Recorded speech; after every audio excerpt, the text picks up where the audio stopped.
a Hall of Famer, an Olympian, an Olympic coach, a two-time ABL All-Star, a two-time USA Basketball Female Athlete of the Year, the first person to win the prestigious Naismith Award as both a player and coach, and the recipient of more accolades than I ever knew existed. But what I'm most proud of is being an odds beater. So writes Coach Dawn Staley in her brand new memoir. It's called Uncommon Favor. Coach, nice to see you. Thank you for being here. Congratulations on the book. Thank you. Thank you. Thanks for having me. I look forward to the conversation. In what way were those odds most stacked against you? Well, I mean, I grew up in the projects in North Philly, the Raymond Road housing projects. And for anyone that's looking outside in, I mean, they would see bleakness, they would see poverty, they would see crime, they would see, you know, all the negative things that could be associated with growing up in the projects.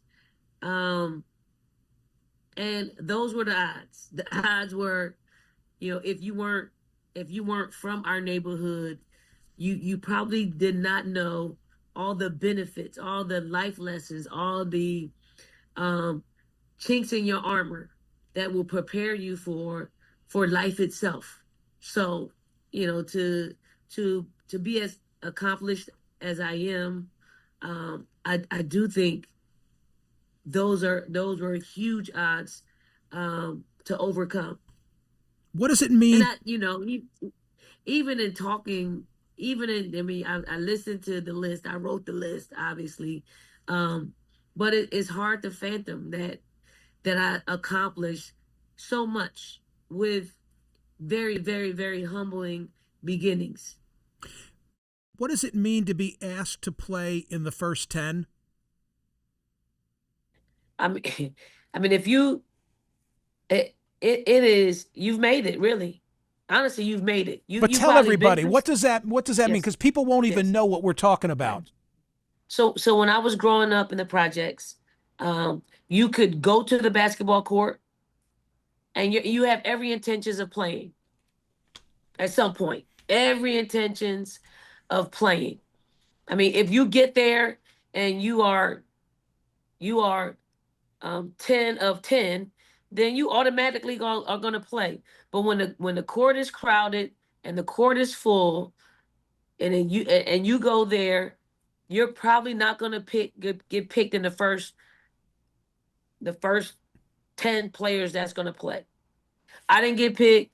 I mean, it was a rite of passage for knowing that you are good. Like it was, you know, you have the NBA lottery pick, right? I mean, the lottery, you got draft night on the NFL. It was probably equated to those big nights for potential pros. Like to do that in the projects in North Philly, to be a part of the first 10, to get on the court to play, you know, you made it. Coach, you made it as a 14-year-old female, as a girl. The guys are the ones who picked you for first 10, and once they did, you were never out of the first 10. And that's what it took. But it took me, I started playing at 8. So I put 6 years in. I put 6 years in to get to that place. And I love the fact that they didn't just give me things. Like, I've never been given anything. And I coach from that as well. Like, I don't give my players, you know, starting positions. You're going to earn it. If you're the best player on the floor, earn it. Like, be that best player every single day. So I think those days growing up in the projects and being part of the first 10 really grounded me and really gave me an opportunity for me to have a different outlook on life. And then, God forbid, I became a coach. And that outlook fits my coaching style that, some people may agree to disagree, not even agreeably, but that's where I learned it from. When life gives you a setback, whether it's in an athletic competition, in your case, Stanford, 66, 65, you implement the 24-hour rule. What's the 24-hour rule? The 24-hour rule is this.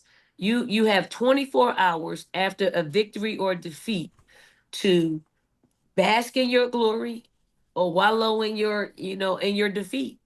And once that is over, you turn the page and you move on to the next thing, because you can't stay in a place of glory or defeat too long. There are too many like good experiences after those things, or your next challenge are after those things. If you stay in one place too long, you won't reap the benefits of all that you have in those next moments.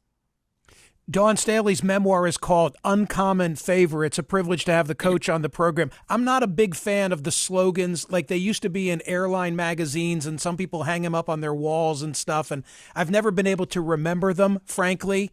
But I like your approach because in your case, it comes from House Party. That would be movies 1, 2, and 3. And there's a particular rule by which you live. What am I talking about? And one of my life's mottos is you have to do, that's the other one. But here's the one I got from House Party too. You have to do what you don't want to do to get what you want. And I just feel like it applies to everything that any person that wants to achieve. Like, I mean, if you're in middle school, your next big thing is to go to high school. But do you want to get up and go to school every day? Do you want to do your homework? Do you want to study for exams? No, you probably don't want to do it. But on the other side of all those things is what you want to achieve. Like I was overseas trying to get international experience to be an Olympian, because that's what they told me I needed in order for me. That didn't make any sense to me, by the way. Yeah. That didn't make any sense to me. Like in the book, when I read that and they say, well, you need more what does it matter? International experience. It seemed to me like you already had the game. Yes. I mean, I think every life lesson is packed with something great when it's come to my life. Like I could have just said it's political, which I did. I did. But once you get through that moment, you're right. like, okay, let me check off what they said, because this won't be the reason why I won't make the Olympic team the next time around. So whatever it is, they had to say something. They had to say something, and I much would rather them just say, hey, our preference is this player. I could have probably handled it better. This next question is going to sound a little wacky to people who have not yet read Uncommon Favor, so I hope they do. The book is terrific, and you'll learn a lot from Coach Dawn Staley. Karen Reed, Massachusetts, guilty or not guilty? Oh. And why am I asking you this? I know, right. Because something's morbid about me. No, go say it, because I'm the same way. I'm the same way. I have the app on my phone right here. That's why when I got to that part of the book, I'm like, I got to ask her. Go ahead, you tell. Listen, I mean, one day she's guilty and the next day she's not guilty.